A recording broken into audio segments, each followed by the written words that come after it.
Hey Jay, this is rebelfrak, and I just wanted to do a video response on just a few of the videos that you just recently put out. You've been schooling these fools left and right, and one of them I was going to originally when you did the video on Black Americans having to bear the burdens of just some of the nonsense that a lot of other groups were able to come over here and perpetrate, and then it gets put on us. I was going to do this. I was going to do this video response then, but then I just I put it off and then just the other day I listened to you schooling some KK Kilo whoever twice. Okay, I listened to both of those videos on that, and that's when I finally said, I am going to say something, because when you were talking to him about insisting on getting the actual breakdown, the percentages of these different black populations, okay, on a campus, and just the information that you were saying, what you were saying, just I remembered this textbook that I had been reading last quarter. I am trying to get my graduate degree in education, okay? So what you were saying, I was definitely listening and hearing and agreeing with you, and then I remembered this textbook. Now the textbook is called The Challenge of Diversity, and I'm just going to read this paragraph, and you just tell me it's going to make sense to you here. Okay. Research shows that not all Latinos are alike, with some groups like the Cuban Americans faring quite well in higher education, while others, like Mexican Americans, faring less well. Further, within the Asian American population, diversity is very great, and within that group there are huge issues of underrepresentation. Because higher education has tended to think of Asian Americans as the model majority, we have ignored the fact that some subgroups, including the Filipinos, Hmong, and Laotians, for example, are not well represented within the college-going population. Aggregation of groups together is one way of analyzing data and creating large enough groups to advocate for change. Nonetheless, there is a great need to disaggregate results to look at differences within groups.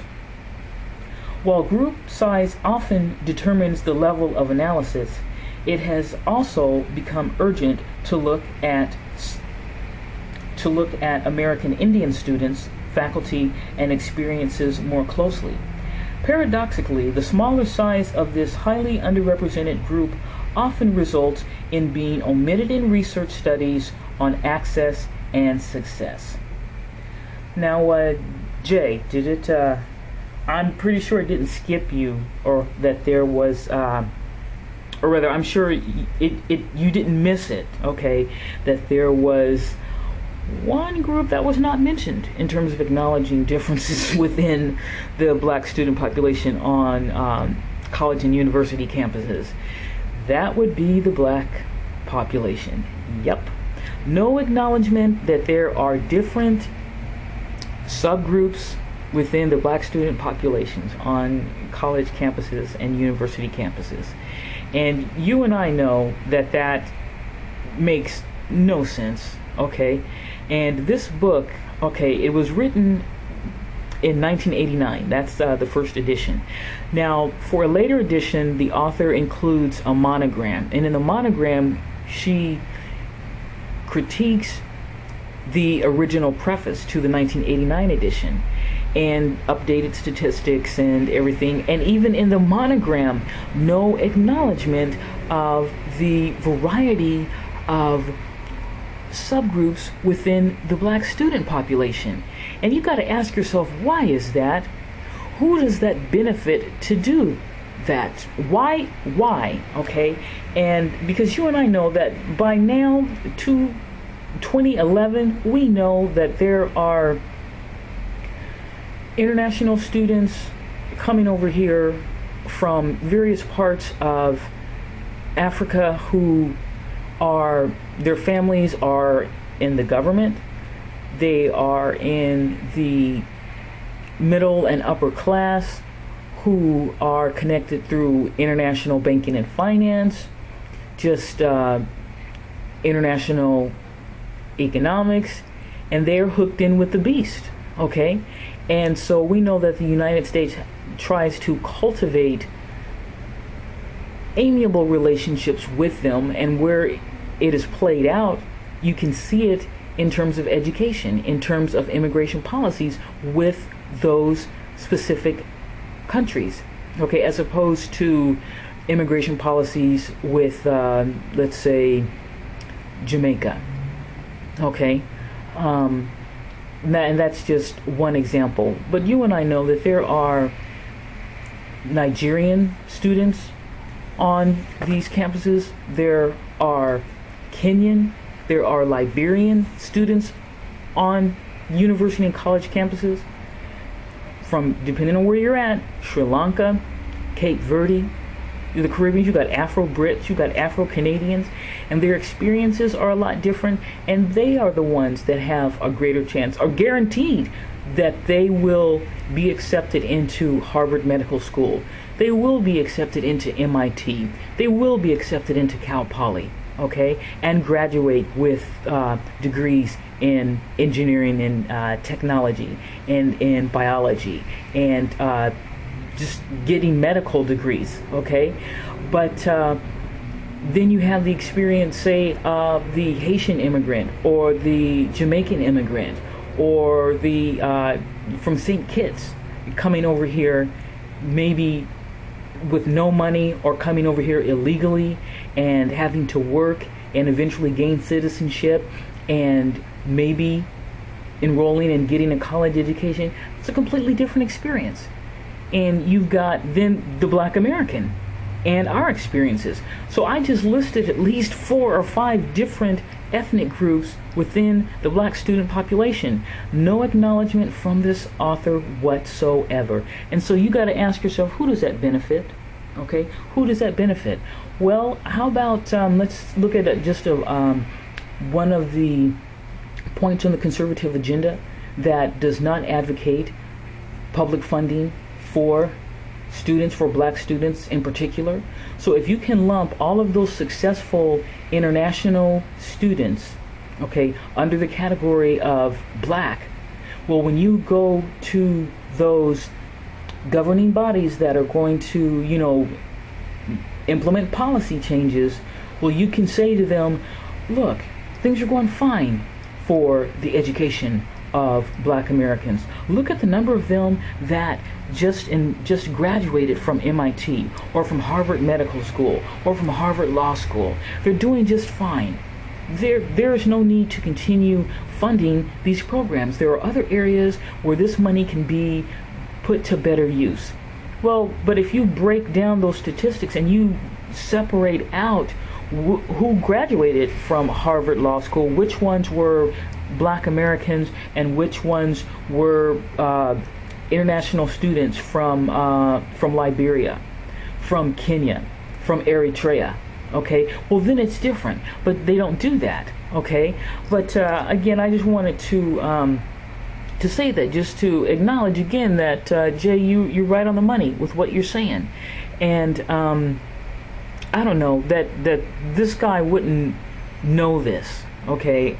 I don't know. I can't speak for him. I don't know. But the other thing that I wanted to mention was this other video that you and Tina, your friend Tina, had. I don't know. That one just y'all hit the money. I mean, hit the nail on the head. Okay, in terms of these brothers who just have no love for us Black women, and that's fine. You know what I'm saying? But I think that you guys were right on when you were saying that these brothers must have been, you know, traumatized in their formative years. I don't know, but you gotta step back and take a look at the fact that these are individuals who have at their fingertips access to advanced technology. Okay, they have access to, through laptops, to mass communication technology, where they can literally, if they choose, they can be involved in global communities that are honestly seeking to make change for black folk, be it a Pan-Africanist movement or not, okay? But instead, they are using what is a privilege, okay? What they are lucky to have, they are using that to do video after video after video criticizing and trashing black women. And who does that really benefit? And you mentioned one individual who, when I at first came on YouTube, I heard one of his videos and I was so shocked. I checked out this brother's channel, and it was, I mean, you were right, video after video after video after video, all about the black woman and the problems with us black women. And after a while, you can't help but think there's something wrong with this fool, okay? As much as he's trying to point out all these flaws about black women, what is up with him, okay? Because speaking for me, and I'm not the only one who thinks this way, if I got real serious issues with someone, I'm definitely not going to give them center stage in my life all the time. I'm sorry. Oh no, there's too much going on in my life to do that. To be focused on someone like that who you don't really care about, and it's obvious that they don't, why would you give them that much attention? Okay, and I'm speaking for myself as a black woman, and I'm pretty sure I can speak for, one or two others when I say, if you don't like us, keep us out your mouth. Okay, we're not gonna drop dead from a heart attack if you don't talk about us, if you don't do 15 out of 20 videos to us. Hey, we're not losing sleep over you. But again, another point that you made that I think is right on the money, and that is that the potential of truly doing some harm to someone, okay? Because if you got some of these young brothers who are influenced by what they see and what they hear, and that kind of talk, that type of just ignorant rhetoric over and over and over can truly influence someone to do some serious damage. And that potential is there, and I agree with you, or maybe it was Tina, one of you said that they could actually hurt someone, go out and hurt some sister, and then think that it's okay and not realize what they've done, and then not being willing to or not able to even acknowledge it, okay, or take responsibility as to what it is that they've done, because that type of talk at that level with that kind of intensity, it is damaging. It is dangerous. The potential to really do damage to someone, okay, who is just as traumatized as they are, who is dealing with the boot on their neck just like they are, but not willing to see that or acknowledge that. So at any rate, you guys, that was a video that I really I thank you guys for doing that one. And that's really it. Just wanted to, acknowledge what you'd said about the statistics and how you can, use numbers. I mean, numbers are neutral. So when you do, depending on how you present them, you just use, those phrases, higher probability, more than likely. I mean, depending on how you phrase it, you can sway numbers to represent your agenda, or to represent the agenda of the person who's paying you to do the study, okay? Sometimes that's really what it comes down to. But at any rate, that was it. Also just a reminder, that I am doing my fundraiser. I've got some paintings and some prints and posters of my paintings that I'm trying to sell, just trying to raise some money. So please go to my to my YouTube channel, check out the video that I've got. If you do see something that you like, let me know. Leave a message in my inbox. I've got you can get them in postcard size, poster size, on a t-shirt, on a coffee mug, whatever you want. But we've I don't know, just check them out. Check out some of the vids. But that's really it, Jay. All right, peace.